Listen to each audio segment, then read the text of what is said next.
ఓం శాంతి. ఈరోజు ఫిబ్రవరి 11వ తేదీ 1971 అవ్యక్త మురళి వింటాము. ఈరోజు బాప్దాదా అంతఃవాహక శరీరం ద్వారా సేవ. అంతఃవాహక శరీరం అంటే అసలేంటి, ఎలా మనం ఆ శరీరం ద్వారా సేవ చేస్తాం, దీన్ని చాలా స్పష్టంగా మురళిలో వివరించారు. వింటాము. ఒక్క సెకండ్లో ఎంత దూరం మీరు వెళ్ళగలరు? బాబా అడుగుతున్నారు, ఒక సెకండ్లో ఎంత దూరం నుంచి దూరం వెళ్ళగలుగుతారు? ఈ ఒక లెక్క వేసుకోగలరా? ఏ విధంగా మరణించిన తర్వాత ఆత్మ, మనం మురళిలో వింటూ ఉంటాం, ఒక సెకండ్లో ఎక్కడి నుంచి ఎక్కడికి వెళ్ళిపోతుంది చాలా వేగంగా. అంటే బాబా అంటారు కదా, ఇక్కడి నుంచి ఒక్కసారి అమెరికా కూడా వెళ్ళొచ్చు, అంత దూరం కూడా వెళ్ళిపోతుంది ఆత్మ. అలాగా మీరు కూడా అంతఃవాహక శరీరం ద్వారా మీరు అంతఃవాహక శరీరం అని ఏదైతే చెప్తారో దాని భావార్థం ఏంటి? బాబా ఆత్మ ఏ విధంగా ఒక సెకండ్లో ఎక్కడి నుంచి ఎక్కడికి వెళ్ళిపోతుంది శరీరం వదిలిన తర్వాత, అలాగా అంతఃవాహక శరీరం ద్వారా అని బాబా అని మళ్ళీ అడిగారు, ప్రశ్న అడిగారు. వెంటనే అది పూర్తి చేయకుండా అంతఃవాహక శరీరం యొక్క భావార్థం ఏంటి? మీరు ఏదైతే ఇది గాయనం ఉందో అంతఃవాహక శరీరం ద్వారా చాలా దూరంగా వెళ్ళగలరు. అయితే దాని అర్థం ఏంటి? ఈ గాయనం కేవలం దివ్య దృష్టి ఉండేవారికే కాదు. చాలామంది భావిస్తారు దివ్య దృష్టి ఉండేవాళ్ళు ఎవరైతే ట్రాన్స్ మెసెంజర్స్, వాళ్ళు ఇక్కడి నుంచి ఒక సెకండ్లో వతనానికి వెళ్ళగలరు, షికారు చేయగలరు, బాబాతో మాట్లాడగలరు, బాప్దాదాతో కలుస్తారు, భోగ్ స్వీకారం చేయిస్తారు, సందేశం తెస్తారు. అయితే ఇక్కడ అంతఃవాహక శరీరం అనేది కేవలం సందేశీల యొక్క మాట కాదు అంటున్నారు బాబా. దాని యొక్క భావార్థం ఏంటి? ఇది గాయనం ఉంది. అయితే ఇప్పుడు మీ అందరిది ఇది అంతఃవాహక శరీరాన్ని కొంతమంది వేరే అర్థంగా చెప్తూ ఉంటారు, కానీ యథార్థమైన అర్థం ఇదే. అంతిమ సమయంలో మీ యొక్క కర్మాతీత స్థితి నే ఏ విధంగా వాహనం అవుతుంది? ఆత్మ తన యొక్క సంపన్న స్వరూపం అంటే కర్మాతీత స్థితి, ఇది మీకు ఏ విధంగా వాహనం అవుతుంది? ఏదైనా ఒక వాహనం ద్వారా షికారు చేస్తారు, ఎక్కడి నుంచి ఎక్కడికి వెళ్ళిపోగలరు. వాహనంలో ఎక్కి కదా, మనం ద్విచక్ర వాహనం అంటాం, స్కూటర్, అలాగే 4 చక్రాల వాహనం కారు, అలాగే బస్సు, ఇలా రకరకాలైనటువంటి విమానం, రైలు, ఇలా రకరకాల వాహనాల ద్వారా మనం ఒక స్థానం నుంచి ఇంకో స్థానానికి మనం వెళ్తాం. అదేవిధంగా బాబా అంటున్నారు, ఆత్మ తన యొక్క సంపన్న స్థితి అంటే కర్మాతీత స్థితి ఒక వాహనం అవుతుంది. దీని ద్వారా ఒక స్థానం నుంచి ఎక్కడికైనా కూడా వెళ్ళి తిరిగి రాగలదు.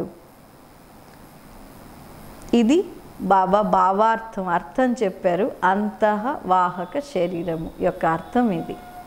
కర్మాతీత స్థితి, సంపన్న స్థితి వాహనం అవుతుంది. ఇదే అంతఃవాహక శరీరం. బాబా అంటున్నారు, అందువలన అంతఃవాహక శరీరం అని చెప్తారు. వాస్తవంగా ఇది అంతిమ స్థితికి గాయనం. ఆ సమయంలో మీరు ఈ స్థూల శరీరం యొక్క ఆ భావం నుంచి, ఆకర్షణ నుంచి దూరంగా ఉంటారు.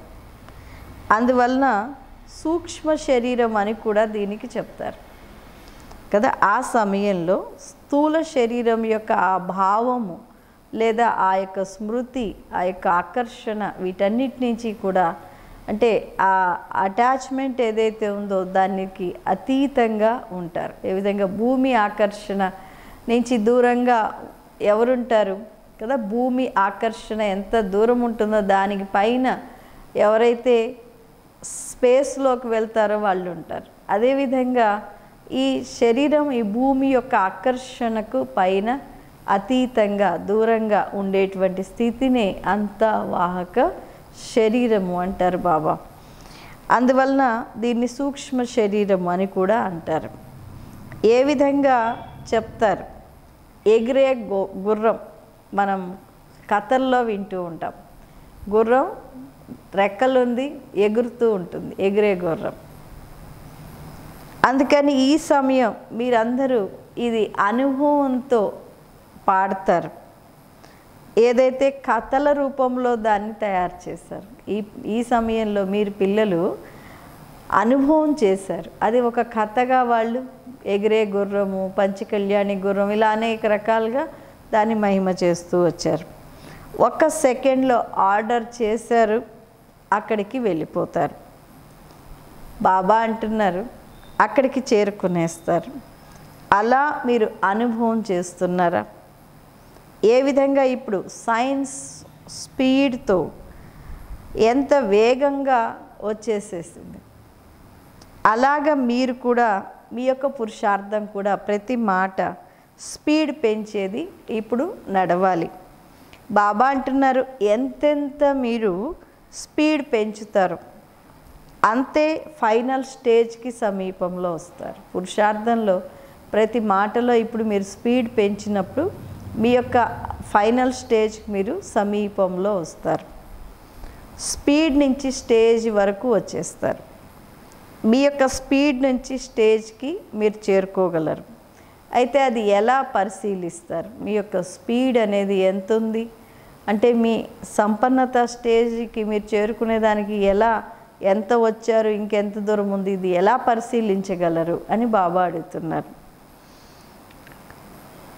ఇప్పుడు మీరు మహాన్ పండగ మహాశివరాత్రి జరుపుకునేదానికి ప్లాన్ చేస్తున్నారు.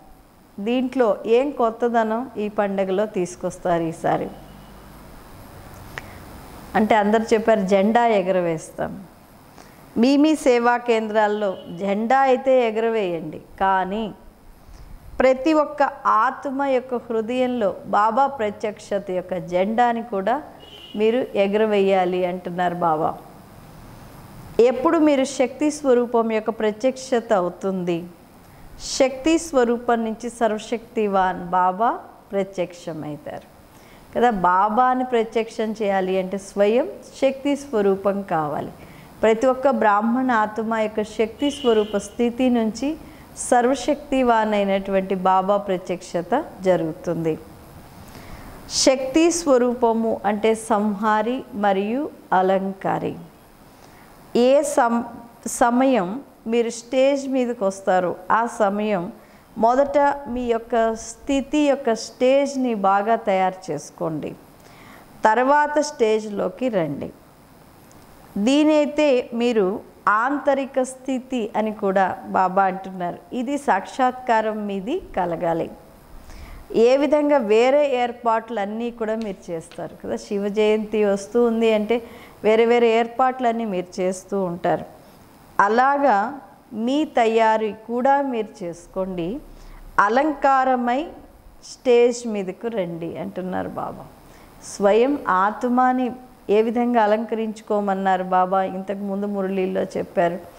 ఆ విధంగా అలంకరించుకొని బాబా మనకి 70 మురళీలో స్పష్టంగా ఇదే శివరాత్రి సందర్భంగా మనకి చెప్పారు. ఏ విధంగా స్టేజ్ మీదకి రావాలి, ఆ మురళి ఒకవేళ మీరు వింటే చదివితే అర్థమైపోతుంది స్పష్టంగా ఎలా శివరాత్రికి ఏర్పాట్లు చేయాలి. అయితే బాబా అన్నారు స్టేజ్ని మీరు తయారు చేసుకొని రండి. లైట్ హౌస్, మైట్ హౌస్ 2 స్వరూపాలని మీలో తీసుకొని రండి. ఎప్పుడు 2 స్వరూపాలు ఉంటుందో అప్పుడు చాలా మంచిగా గైడ్ కాగలరు.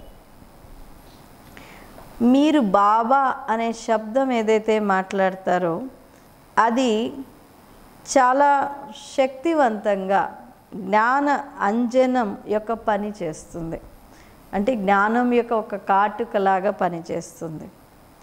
అనాథల నుంచి వారిని సనాథలుగా చేస్తుంది. ఈ ఒక్క శబ్దంలో ఇంత శక్తి ఉంది అంటున్నారు బాబా. ఏ సమయం మీరు స్టేజ్ మీదకి వస్తారో ఆ సమయం స్థితి ఆ విధంగా మీది ఉండాలి. ఒకటి దయతో ఉండాలి, ఎందుకంటే అనేక ఆత్మలకు ఇప్పుడు బాబా నుంచి ఇప్పించాలి, వాళ్ళకి పాపం అసలు లేదు అనే దయ ఒకటి ఉండాలి. రెండవ వైపు వారందరికీ కళ్యాణం జరగాలి, మంచి జరగాలి అనే భావన రెండవది ఉండాలి. మూడవది అతి స్నేహం యొక్క శబ్దాలు. నాలుగవది స్వరూపంలో శక్తి ఉండాలి. బాబా అన్నారు ఈ 4 మీలో కనిపించాలి.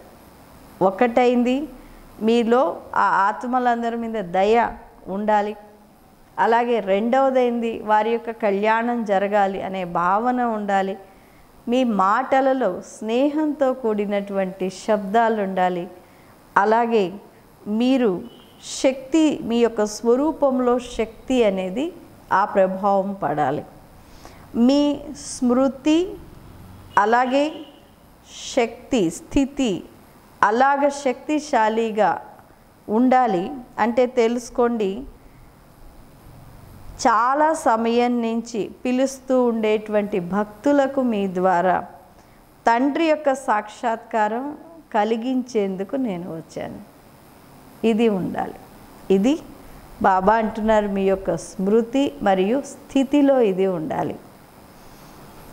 ఈ విధంగా మీరు ఆత్మీయ రూపము, ఆత్మిక దృష్టి, కళ్యాణకారి భావన, తండ్రిని ప్రత్యక్షం మీరు మీ ద్వారా చేయగలుగుతారు. అర్థమైందా? ఏం చేయాలి? కేవలం ఉపన్యాసం ఇచ్చే దానికి మాత్రమే ఏర్పాట్లు చేసుకోవటం కాదు, కానీ ఉపన్యాసం యొక్క ఏర్పాట్లు అయితే చెయ్యండి. అయితే అలాగ చెయ్యండి, మీ యొక్క ఉపన్యాసం ద్వారా భాష కంటే కూడా అతీతమైనటువంటిది, అంటే భాషని కూడా మించినటువంటి అనుభవం కలిగించే విధంగా మీరు తయారు చేసుకోండి. ఉపన్యాసం యొక్క తయారీ అయితే ఎక్కువగా చేస్తారు. ఏమేం పాయింట్స్ చెప్పాలి, ఏర్పాట్లు. ఆత్మీయ ఆకర్షణ యొక్క స్వరూపం యొక్క స్మృతిలో ఉంటే ఆ ఏర్పాట్ల మీద అటెన్షన్ అనేది తక్కువగా చేస్తున్నారు. అందువలన ఈసారి ఎక్కువగా ఏర్పాటు ఈ విషయంది చేసుకోవాలి. ప్రతి ఒక్కరి హృదయంలో బాబా యొక్క సంబంధం, స్నేహం యొక్క ముద్ర ప్రతి ఒక్క హృదయంలో వేయాలి.